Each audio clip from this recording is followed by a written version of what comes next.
ሰውዬ ሁል ጊዜ የሚለው አንድ አባባል አለው። ይሄ ነገር ለመልካም ነው ይላል። ምንም ነገር ሲደርስ አትበሳጩ፣ ለመልካም ነው፣ በቃ ሰውም ቢሞት ለመልካም ነው እያለ ይሄ አሽከሩ ሁሌ ያናድደዋል ይሄ ነገሩና ይሄ ሰውዬ ሁሉ ነገር ለመልካም ነው ይላል። እኔ አሽከርነት አሁን ምን መልካምነት አለው? ብዙ ነገር እያለ ብቻ ያው በሆዱ ነው የሚይዘው አሽከሩ ስለሆነ እና አንድ ጊዜ ለአደን ወጥተው ምንም በቃ ሲለፉ ውለው ምንም ስላጡ አረ ጋሼ ይሄ ነገር ምንም ነገር የለውም ግድ የለም ለመልካም ነው ወደ ማታ ላይ እናገኛለን እያለ ሲለፉ ቆዩና መጨረሻ ላይ እንዳለው ሊወጡ አካባቢ ፀሐይ ልጠልቅ አካባቢ አንድ ጥሩ ሚዳቋ አግኝተው ገለው ትንሽ እንደቆዩ ደግሞ ሌላ ድኩላ አገኙና እሱንም አደኑ። በጣም ደስ ስላላቸው በቃ ሚዳቋውን እዚሁ በልተን ቀኑን ሙሉ እዛ ስለዋሉ ድኩላውን ይዘን እንሄዳለን ተባብለው ርቦትም ስለነበር ጌትየው ያው እያረደ በቢላዋ ብልት እያወጣ እያለ ትንሿን ጣቱን ቆረጣትና ቢላዋ በጣም ስለታም ስለሆነ ጣቱ ተቆርጣ ወደቀች እና በጣም ጮሆ ጣቱን ይዞ ሲል አይ ጌታ ያልቅሱ ይሄ እኮ ለመልካም ነው ምን ያስጮሁታል ይሄን ሲል በቃ የባሰ አናደደው ማለት ነው። ጣቱ ተቆርጦ ለመልካም ነው ብሎ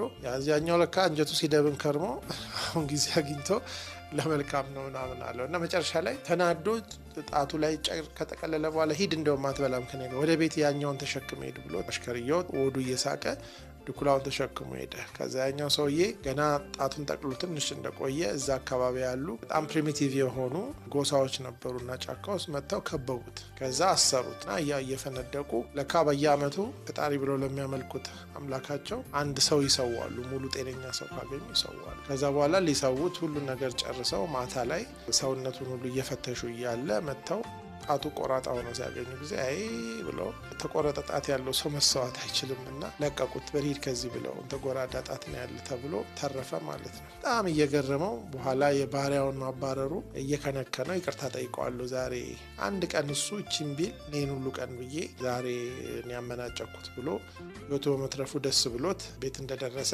አሽከሩን ጠርቶ በጣም ይገርመሃል አንተ ከሄድክ በኋላ እኮ ያቺ ጣቴ መቆረጧ ህይወቴን አተረፈችልኝ እና አንተ ያልከው ልክ ነበር ይቅርታ ሲለው አረጋሽ ይቅርታ ይጠይቁኝ እርሶ እኮ ተናደው ባባረሩ ይኖሩ እርሶን ለቀው እኔን ነበረ የሚሰውኝና የኔንም ማባረሩና ተሳድበው እኔን ማባረሩትም ለመልካም ሆነልኝ ብለው ያው ሁለቱም በነገሩ ውጤት ተደሰቱ ማለት ነው። እንግዲህ ይሄ ነገሮች ለመልካም ነው የሚለው እይታ ነው። አሁን እዚህ ቦታ ላይ ያም ሰውዬ ጣቴ ይቆረጣል አለው፣ ግን ሰውየውም ደግሞ ያለ ወትሮ ለመልካም ነው በማለቱ ተጣልተው ተባረረ። የሁለቱም ህይወት ተረፈ። በእርግጥ የሰውየው ጣት መቆረጥም ሰውየውን አመናጭቆ ማባረሩ ለመልካም ይመስላል። አጠቃላይ ይሄ ነገሮችን ለመልካም አድርጎ ማሰቡ በአንድ በኩል በጣም ጠቃሚና የፖዚቲቭ አቲቲዩድ ምልክትና ራስን ቀና አድርጎ የማየቻ መንገድ ነው። ሁሉም ነገር መልካም ነው ሳይሆን ተደማምሮ መጨረሻ ላይ ለመልካም ይሆናል ነው። ሰዎች በጣም በቅንነት ካሰቡ ከእያንዳንዱ መጥፎ ነገር ጥሩ ነገር ይወጣል የሚል እይታ ሊኖረን ያደርጋል። በሌላ በኩል ግን አንዳንድ ሰዎች የራሳቸውንም ኃላፊነት ላለመወጣት እንደ ምርኩዝ ሊጠቀሙበት ስለሚችሉ ጥንቃቄ ያስፈልገዋል። በአጠቃላይ ግን በህይወታችን የደረሱብን መጥፎ ነገሮች ሁሉ መጥፎ አይደሉም። አንዳንዶቹ ጠንካራ አድርገውናል፣ አንዳንዶቹ ነገሮችን በስፋት እንድንመለከት አድርገውናል፣ አንዳንዶቹ ትልልቅ እድል ከፍተውልናል እና ምናልባት ዛሬ በህይወታችሁ ውስጥ አንዳንድ መጥፎ ነገር እያጋጠማችሁ ያላችሁ ሰዎች፣ በተለያየ ሁኔታ የምናይ ሰዎች ከዛ ውስጥ መልካሙን ለመመልከት እንደምንችል እንድንረዳ ለማስታወስ ያህል ነው።